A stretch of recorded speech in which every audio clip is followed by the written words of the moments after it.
Hello student, आपका हमारे YouTube channel पर स्वागत है। दोस्तों, आरएएस प्री की जो साइंस एंड टेक्नोलॉजी वाली पार्ट है उसकी क्लासेस चल रही हैं और अब हमारा चैप्टर चल रहा है कंप्यूटर। देखिए, कंप्यूटर की 3 क्लासेस हो चुकी हैं और भी क्लासेस आएंगी।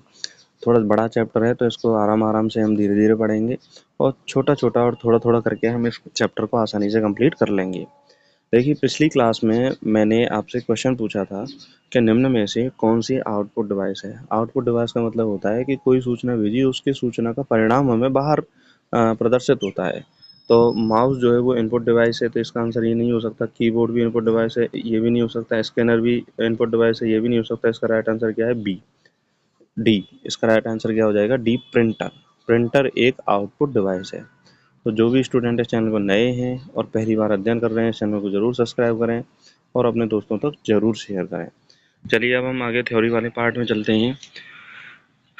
अब हम समझेंगे कि क्लाउड कंप्यूटिंग क्या होती है। क्लाउड कंप्यूटिंग क्या होती है? सबसे पहले क्लाउड कंप्यूटिंग की परिभाषा के बारे में जानते हैं कि इंटरनेट के माध्यम से डेटा और संसाधनों का भंडारण करना और उनका प्रोसेसिंग सेवा को ही हम क्या बोलते हैं? क्लाउड कंप्यूटिंग बोलते हैं। क्लाउड कंप्यूटिंग बोलते हैं। तो क्लाउड कंप्यूटिंग क्या होगी? इंटरनेट के माध्यम से डेटा और संसाधनों को स्टोर करना, भंडारण करना और उनका प्रोसेसिंग करने को ही हम क्या बोलते हैं? क्लाउड कंप्यूटिंग बोलते हैं। अब क्लाउड कंप्यूटिंग कितने प्रकार की होती है? तो क्लाउड कंप्यूटिंग होती है मुख्य रूप से 3 प्रकार की। सार्वजनिक क्लाउड। सार्वजनिक क्लाउड का मतलब होता है एक सेवा प्रदाता द्वारा प्रबंधित होती है। यानी कि क्लाउड कंप्यूटिंग क्या हो गई कि इंटरनेट के माध्यम से हम कोई स्टोरेज करें और स्टोरेज करके उसको प्रोसेसिंग करें। और सार्वजनिक क्लाउड क्या हो गया कि भाई एक जो सर्विस प्रोवाइडर है वह इंटरनेट के माध्यम से सारा काम क्लाउड कंप्यूटिंग का कर रहा है, तो उसे हम बोलेंगे सार्वजनिक क्लाउड। निजी क्लाउड क्या है? एक संगठन द्वारा अगर ये कार्य किया जाए। निजी क्लाउड क्या है? एक संगठन द्वारा यदि ये कार्य किया जाता है तो उसे हम बोलते हैं निजी क्लाउड। और हाइब्रिड क्लाउड क्या है? सार्वजनिक और निजी क्लाउड का संयोजन। हाइब्रिड क्या है? मतलब जहाँ पर निजी निजी क्षेत्र या निजी व्यक्ति भी कार्य कर रहा हो और सार्वजनिक अ, सार्वजनिक क्षेत्र भी वहाँ पर कार्य कर रहा हो, सरकार भी उस कार्य में क्या अपनी सहयोग दे रही हो, तो उसे हम क्या बोलेंगे? Hybrid clouding. नेक्स्ट है क्लाउड कंप्यूटिंग का उपयोग क्या है। देखिए, डेटा के बैकअप के लिए, सॉफ्टवेयर होस्टिंग के लिए और वेब एप्लीकेशन डिजाइन के लिए क्लाउड कंप्यूटिंग की जाती है। तो क्लाउड कंप्यूटिंग का उपयोग क्या है? क्लाउड कंप्यूटिंग का उपयोग है डेटा का बैकअप लेना, सॉफ्टवेयर को होस्टिंग करना और वेब एप्लीकेशन की डिजाइनिंग के लिए क्लाउड कंप्यूटिंग की जाती है। इसके लाभ क्या हैं? तो इसके लिए पहला लाभ है लागत प्रभावी होती है।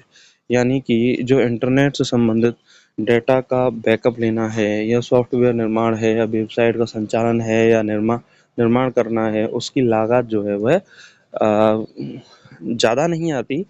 सीमित बजट के अंतर्गत ये सारा कार्य हो जाता है। स्केलेबिलिटी।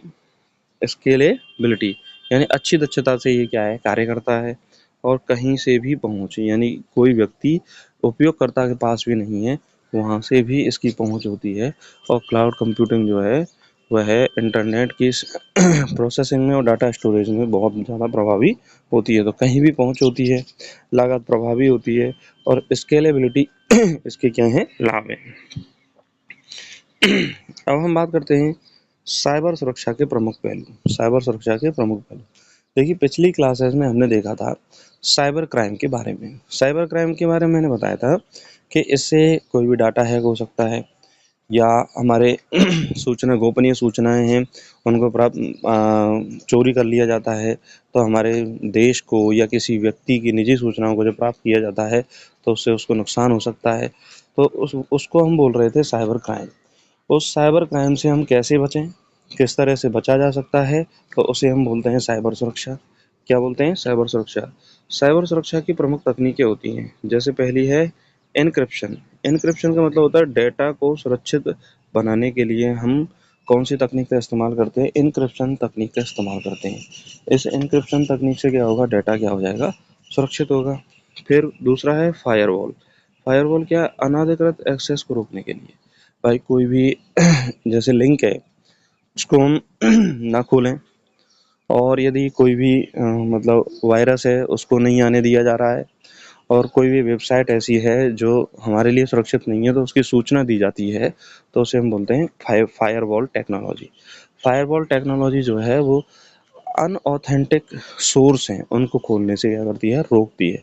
अब अनऑथेंटिक सोर्स होंगे जैसे वायरस हुआ या कुछ गलत लिंक्स हैं जिनसे हमारी सूचनाएं लीक हो सकती है, उनको जब रोक लिया जाएगा तो हमारी साइबर सुरक्षा है वो अपने आप हो जाएगी। तीसरा है मल्टी फैक्टर ऑथेंटिकेशन, सुरक्षा बढ़ाने के लिए आप देखते होंगे कि कोई भी वेबसाइट है या कोई रजिस्ट्रेशन है या कोई चीज़ें हैं, सिक्योरिटी के पर्पज से आपसे कई बार क्वेश्चन पूछे जाते हैं और उनके आंसर लिए जाते हैं।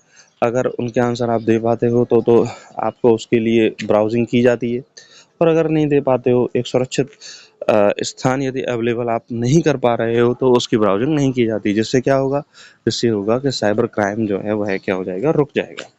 साइबर खतरों के क्या क्या प्रकार हैं, देखिए साइबर क्राइम किस तरह से होता है। मेलवेयर, मेलवेयर क्या है, एक हानिकारक सॉफ्टवेयर है, ये इंपॉर्टेंट है। मेलवेयर क्या है, मेलवेयर एक हानिकारक सॉफ्टवेयर है। मेलवेयर क्या है हमारा, मेलवेयर एक हानिकारक सॉफ्टवेयर है। दूसरा है फिशिंग, फिशिंग क्या है, धोखाधड़ी से डाटा प्राप्त करना। धोखाधड़ी से डाटा प्राप्त करने को हम क्या बोलते हैं, फिशिंग बोलते हैं। तो ये क्वेश्चन पूछे जाते हैं, मेलवेयर क्या है, मेलवेयर एक हानिकारक सॉफ्टवेयर है। फिशिंग क्या है, फिशिंग है धोखाधड़ी से डेटा प्राप्त करने को हम क्या बोलते हैं, फिशिंग कहते हैं।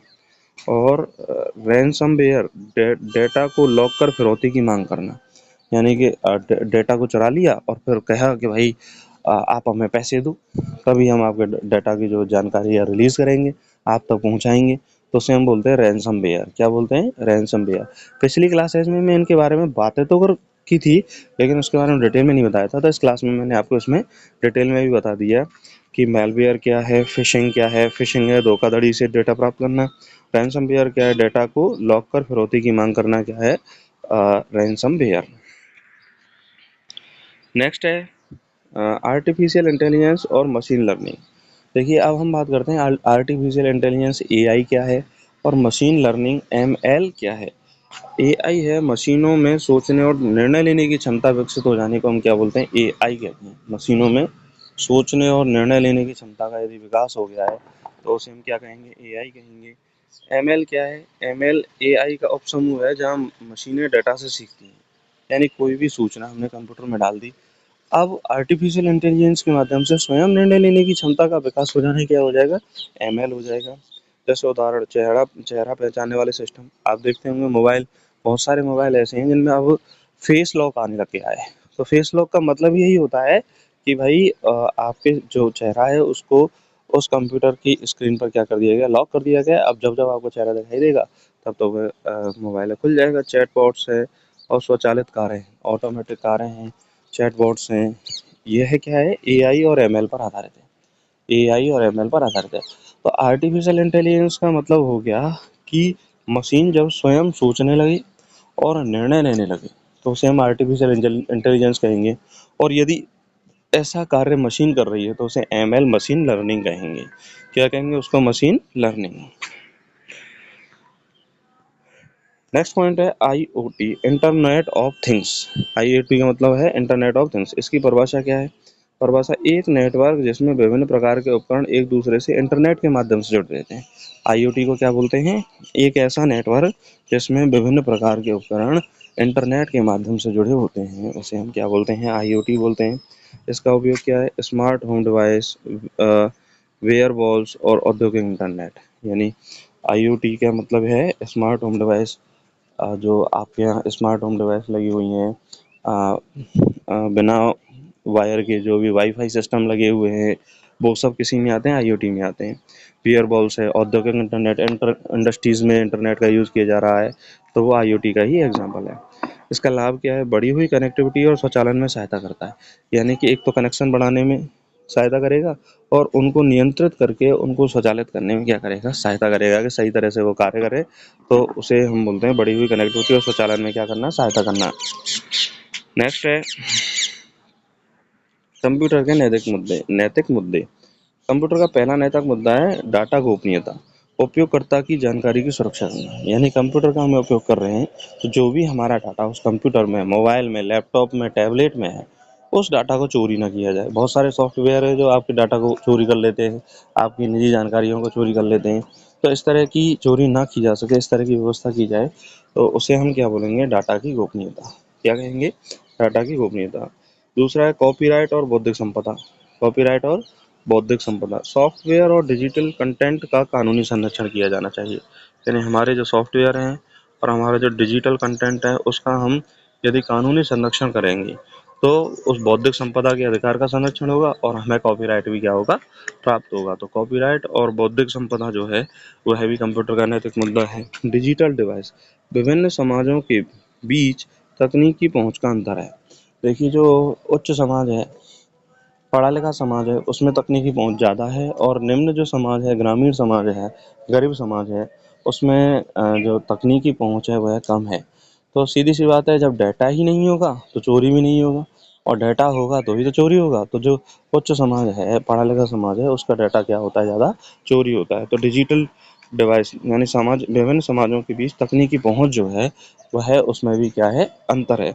तो यह भी एक नैतिक मुद्दा है। तो सरकार का प्रयास यही रहता है कि किसी भी तरह से सभी वर्ग के लोगों तक कंप्यूटर या इंटरनेट की पहुंच संपन्न हो जाए। तो आज की डेट में जो भी फ्री डाटा आपको दिया जाता है उसका उद्देश्य भी यही है कि आप किसी भी तरह से कंप्यूटर का उपयोग करना सीख जाएं। तो इसे हम क्या बोलते हैं, डिजिटल डिवाइडिंग। क्या बोलते हैं, डिजिटल डिवाइडिंग। चलिए एक क्वेश्चन के माध्यम से हम इस क्लास सेशन को समाप्त करते हैं। क्वेश्चन है, निम्न में से कौन सा हानिकारक सॉफ्टवेयर है? पहला है मालवेयर, दूसरा फिशिंग, तीसरा फायरवॉल और चौथा रैनसमवेयर। चौथा है रैनसमवेयर। तो इसमें से आप क्वेश्चन का आंसर कमेंट सेक्शन बॉक्स में जरूर दें। आशा करता हूँ कि आपको क्लासेस समझ में आई होगी। जो भी स्टूडेंट है चैनल पर नए, इस चैनल को जरूर सब्सक्राइब करें और बेल आइकन को जरूर दबा दें, जिससे कि आपके हमारी जो भी नई नई क्लासेज हैं उनकी सूचना आपको प्राप्त होती रहे, और आप लगातार जो साइंस एंड टेक्नोलॉजी का अध्ययन कर रहे हैं उसका अध्ययन करते रहें।